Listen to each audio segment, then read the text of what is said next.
Well, hello, everybody. Welcome to Carlisle Clan Budgeting. I am your lovely hostess, Pat, and I am going to be walking you through today our end of week one and kind of finalizing our virtual envelopes and our cash envelopes for week one, see where we are, and then work towards where we're going.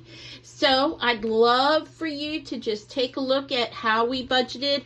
Remember, I do it two ways, because there's me, the nerd, and then my lovely husband that likes to have things out in paper and pencil because he likes to see where we are and he likes to touch it, feel it, and all of those fun things. So I do it two ways. One is, as you remember, I write down all of our bills with the due dates that they're due that month and their totals. This is for my husband. He likes everything in one place, one-stop shopping. For me, I'm the Google Excel sheet person. So I take this up and I break them up week to week. So this week we're working on week one.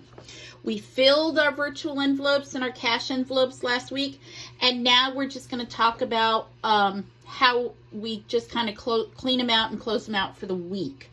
So one of the things that I do is intentionally, and this is a hard thing for many of us, I know, is going back into our bank account and looking at it every day. Sometimes twice, depending on how things clear out in our process through your account.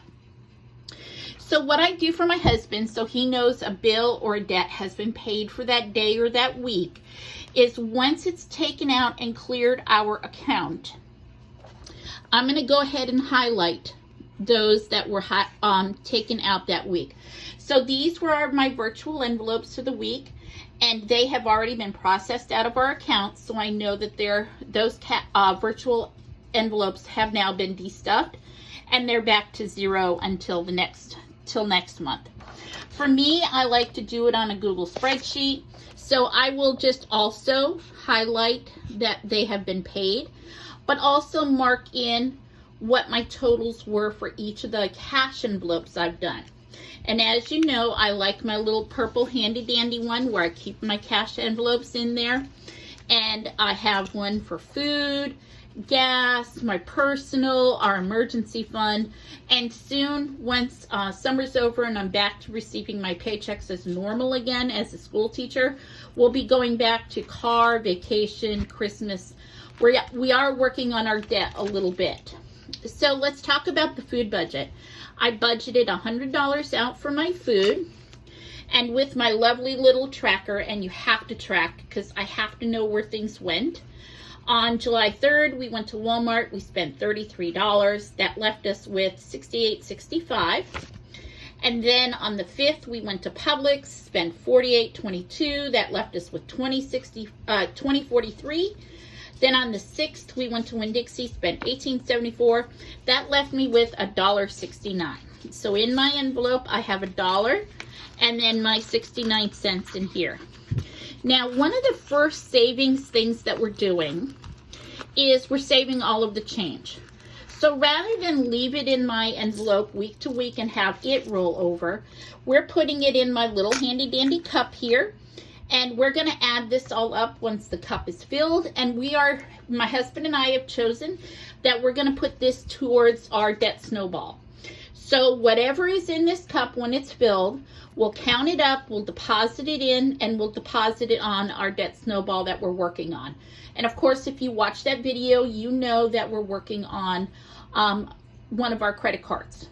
So that's what this is, one of our first saving challenges that we're going to be working on and building and going from there. So since our favorite word is roll over, the $1 I had left over goes in here. And my tracker says $1.69. I'm going to change that to be $1 because I took the 69 cents out and put it in our savings cup.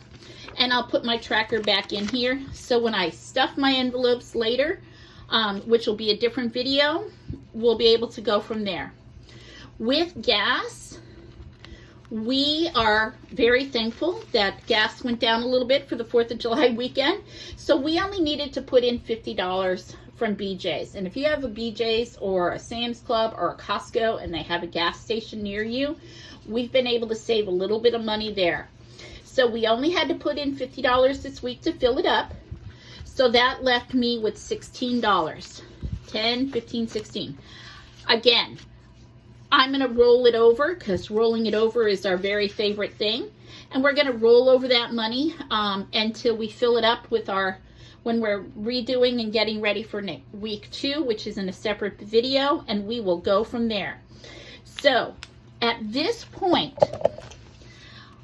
we paid out of our virtual envelope $505.52. And even though we budgeted $210, we only spent $189.25. So from June, we rolled over $357 into our July virtual envelopes. Again, I get paid twice a month, but we do our budgeting every week. So I divide my paycheck into 2, and that leaves me with $892 every week to put towards our virtual envelope or our cash envelopes. So when I add my rollover and my weekly budget of $892, I have a total of $1,249.08.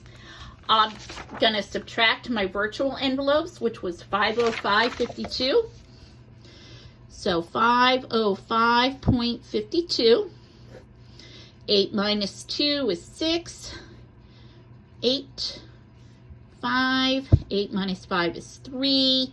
4 minus 0 is 4. 12 minus 5 is 7. So right now, after my virtual envelopes, I have $743.56. Now I'm going to subtract my cash envelopes, and I only spent $189.25. 189.25, and that's my cash envelopes. And I'm going to subtract that. 6 minus 5 is 1. 5 minus 2 is 3. Carry down my decimal point.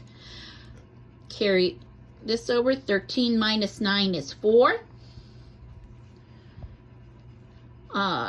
Carry this over. 13 minus 8 is 5. 6 minus 1 is 5. So that leaves me with the week moving forward in the month of July with $554.31. Obviously, this is going to get rolled over till the end of the month, because whatever we have left over at the end of the month is going to go towards a portion of this will go towards our debt snowball, and the others will be left over to roll over into August. So thanks for coming, everybody. That's how we're wrapping up week 1. Watch our next video so you can see how we cash stuff for week 2. Thanks. Have a great day. Bye-bye.